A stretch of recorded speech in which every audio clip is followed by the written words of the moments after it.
Halo teman-teman, perkenalkan nama saya Sarah Sultania Polo, NIM 20 2019-053. Video pembelajaran ini merupakan topik dari mata kuliah MC 313, yaitu pembelajaran matematika untuk pendidikan dasar. Sedangkan video ini merupakan pembahasan tentang trik pembagian bilangan pecahan di sini. Sebelum kita masuk ke dalam pembahasan contoh soal, kita akan bahas sedikit tentang apa itu pecahan dan apa itu desimal.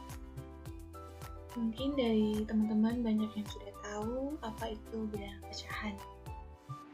Nah, bilangan pecahan merupakan bilangan yang menggambarkan rasio atau perbandingan yang menyatakan suatu bagian dari keseluruhan, suatu bagian dari daerah, atau bagian dari himpunan. Pecahan dinotasikan dalam bentuk P per Q, dengan P dan Q adalah elemen bilangan bulat, dan Q tidak sama dengan 0. Mengapa Q tidak sama dengan 0? Karena teman-teman pasti tahu, jika suatu bilangan yang dibagi dengan 0, maka hasilnya tidak terdefinisi. Bilangan P disebut bilangan pembilang, dan Q disebut sebagai penyebut.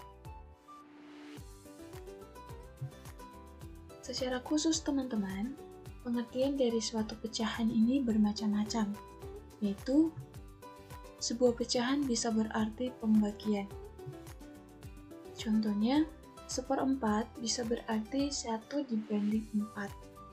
Nah, ketika suatu pecahan berarti pembagian, maka pembilangnya adalah bilangan pembagi. Berikut sebuah pecahan bisa menjadi rasio.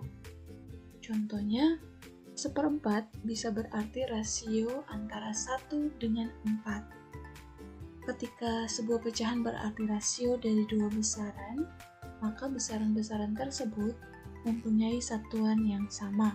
Misalnya, rasio antara 1 hari dengan 1 minggu sama dengan 1/7 atau 1/7. Nah, sebuah pecahan juga bisa berarti satu bagian dari keseluruhan atau satu bagian dari suatu kelompok. Contohnya, 1/4 bisa berarti 1/4 dari Rp1.000 atau 1 dari 4 potong kue. Oke teman-teman, ternyata pecahan ini bermacam-macam.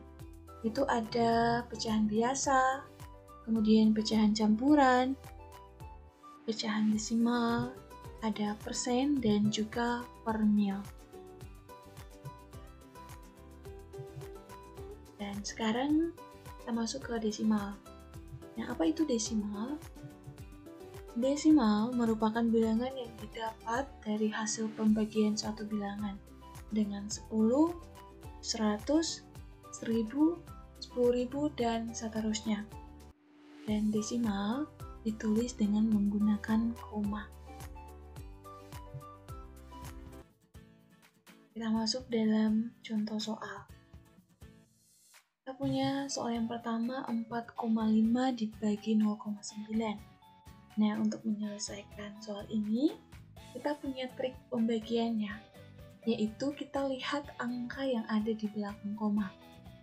Nah, jika angka di belakang komanya 1, maka kita kali dengan 10. Jika angka di belakang komanya ada 2 angka, maka kita kali dengan 100. Jika ada 3 angka di belakang koma, maka kita kali dengan 1000 dan seterusnya. Nah, soal yang pertama ini kan 4,5 dibagi 0,9, di mana ada 1 angka di belakang koma. Maka kita kali 10.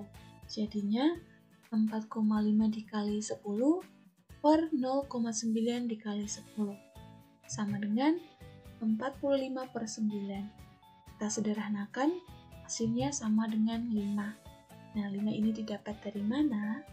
Dapat dari 45 dibagi 9, hasilnya 5, per 9 bagi 9 sama dengan 1.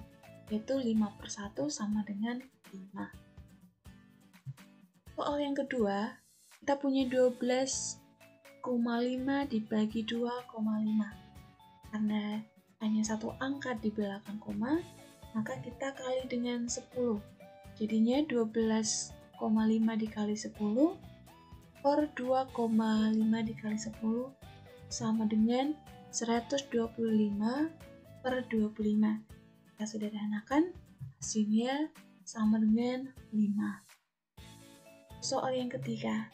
Nah, soal yang ketiga ini sedikit berbeda dengan soal yang pertama dan yang kedua. Karena untuk soal yang ketiga ini ada 3 angka di belakang koma, yaitu 0,725 dibagi 0,25. Jadi kita kali dengan 1000. Jadinya 0,725 dikali 1000 per 0,25 kali 1000.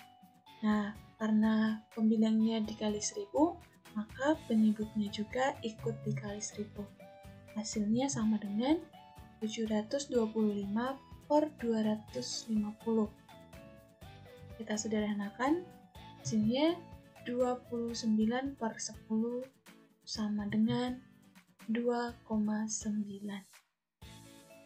Sekian dari video pembahasan kali ini, teman-teman. Terima kasih.